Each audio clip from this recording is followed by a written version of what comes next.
Reciban un cordial saludo. Esta es la tarea 2, investigación del curso de vigilancia epidemiológica. Los temas a tratar en esta actividad propuesta son los siguientes. ¿En qué consiste la vigilancia epidemiológica? Aplicaciones de la epidemiología en el trabajo, medidas epidemiológicas básicas, diseño de estudios epidemiológicos existentes y aplicabilidad. ¿En qué consiste la vigilancia epidemiológica? Consiste en la observación de las condiciones de salud de una población para determinar y analizar la magnitud de las mismas, conocer las causas y establecer los respectivos programas de prevención o control. Entonces se trata de identificar oportunamente los problemas de salud que se estén generando en una población, estar verificando las acciones o determinar las causales de estas enfermedades y promover la estructuración de programas o medidas de control y prevención. Aplicaciones de la epidemiología en el trabajo. Identificar las causas de aparición de enfermedades y la evolución de las mismas en personas expuestas y no expuestas. Observar la incidencia y periodicidad con la que aparecen las enfermedades. Estudiar eventos relacionados con la salud y la distribución de enfermedades, así como sus cambios en el incremento. Deducir el progreso de las enfermedades en la población trabajadora.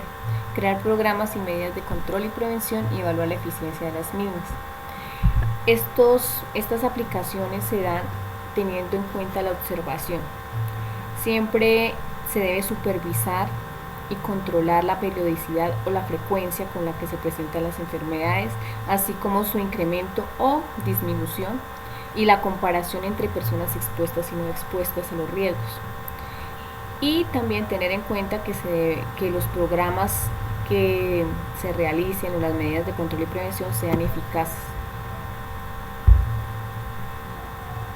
Medidas epidemiológicas básicas.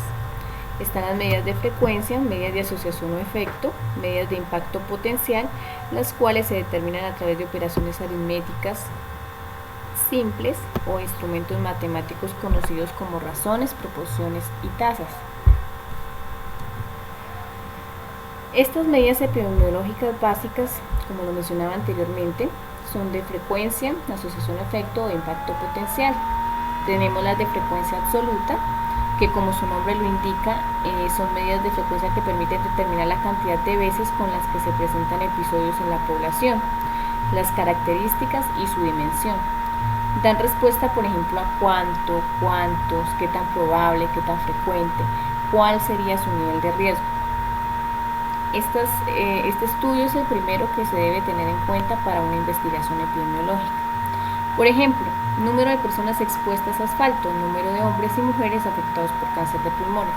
Frecuencia relativa, se debe tener en cuenta el tamaño de la población y la cantidad de personas objeto de estudio. Ejemplo, se relaciona el número de casos de diarrea en 2 municipios teniendo en cuenta el número de individuos afectados en cada municipio, así como se tienen en cuenta las tasas, proporciones, razones e índices. La asociación o efecto básicamente permite evaluar la rapidez y determinar la magnitud con la que pueda ocurrir un caso de enfermedad en personas expuestas y no expuestas al riesgo, y determinar a qué está asociado el problema de salud y cuáles pueden ser sus causas. Todo se basa en la observación de eventos relacionados en la población objeto de estudio y en tener en cuenta las dos maneras de comparación, las medidas de diferencia absoluta y las medidas de diferencia relativa o de razón. Ejemplo, medidas de diferencia absoluta se establecen como objeto de observación en 2 grupos de personas en las que un grupo está expuesto al riesgo y el otro grupo no. La diferencia en frecuencia de enfermedad o de morir establecerá el problema de salud. Ejemplo de medida de diferencia relativa o de razón. Si en 200 personas en riesgo 100 son mujeres y 100 son hombres, 30 mujeres y 10 hombres desarrollan gripe. Y posteriormente se comparará el riesgo de las mujeres con el de los hombres, determinando así riesgo en mujeres 30 de 100 y riesgo en hombres 10 de 100, igual a 30 de 100 dividido en 10 de 100. Y por último, el impacto potencial, que se refiere a la cantidad de veces que puede ocurrir un problema de salud y qué tan frecuente, qué tan grave o importante es el daño, cuál sería el impacto, cuáles serían sus efectos. A través de estas medidas se remueven el riesgo en los expuestos y en la población. Para determinar el impacto potencial de un evento de salud en una comunidad es necesario tener en cuenta los siguientes aspectos: riesgo atribuible absoluto, riesgo atribuible poblacional absoluto, riesgo atribuible proporcional en el grupo expuesto y riesgo atribuible proporcional en la población.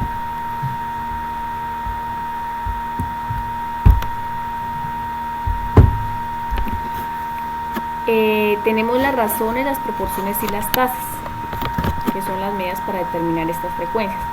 Entonces, las razones es el resultado de la modalidad causada en una población por una enfermedad. En este caso, el numerador no forma parte del denominador. Entonces, determinan básicamente la mortalidad. Proporciones expresan el porcentaje de periodicidad con la que se presenta una enfermedad en una región o en una comunidad. Se calcula dividiendo el número de casos presentados entre la población en la que ocurrieron. Entonces, las proporciones determinan la frecuencia. Y las tasas se refieren al número de veces en las que se pueden presentar un problema de salud en una población. Básicamente determina el tiempo durante el cual las personas estuvieron en riesgo de sufrir en una enfermedad o la muerte. Entonces ya las tasas determinarían la cantidad y el tiempo. Tipos de diseños de estudios epidemiológicos. Entonces tenemos el estudio transversales, los estudios de cohortes, los estudios de casos y controles, los ensayos clínicos aleatorizados.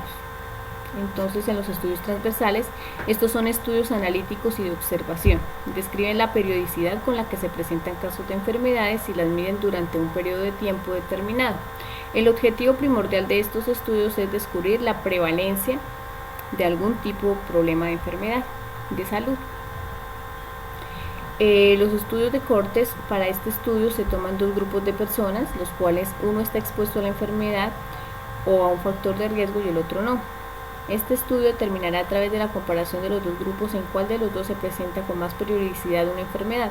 Estos estudios son de tipo observacional y analítico. Los estudios de casos de controles. Como bien lo indica su nombre, estos estudios se realizan como medida de prevención y control, no son experimentales. El objetivo de este tipo de estudios es tomar un grupo de personas que haya contraído una enfermedad y otro grupo que no la tenga. Posteriormente se hace una comparación con el grupo de personas que estuvieron expuestos para determinar si las causas dependen de los antecedentes o las exposiciones. Al igual que los estudios de cohortes, son de tipo observacional analítico. Y por último tenemos los ensayos clínicos aleatorizados. Básicamente son estudios que se basan en la experimentación a través de la intervención en un grupo voluntario de personas para comprobar la eficacia de los tratamientos y poder identificar si es posible el uso de otros para el control de enfermedades. Estudios epidemiológicos que tienen aplicabilidad en el campo laboral. Entonces, estos estudios pueden ser el diseño de cohorte, el estudio observacional, estudios transversales. Para el caso del diseño de cohorte, por ejemplo, este se realiza en pequeños grupos de personas expuestas y es eficaz al momento de determinar casos poco frecuentes y, por ejemplo, en una empresa con pocos trabajadores permitiría una investigación clara y puntual. Los estudios observacionales, estos estudian las exposiciones, los efectos que causan en las personas las enfermedades y se basan en registros previos y en el seguimiento. Entonces también aplicaría. Los estudios transversales en el campo laboral permiten determinar la prevalencia en función de un problema de salud en la población trabajadora. Muchas gracias.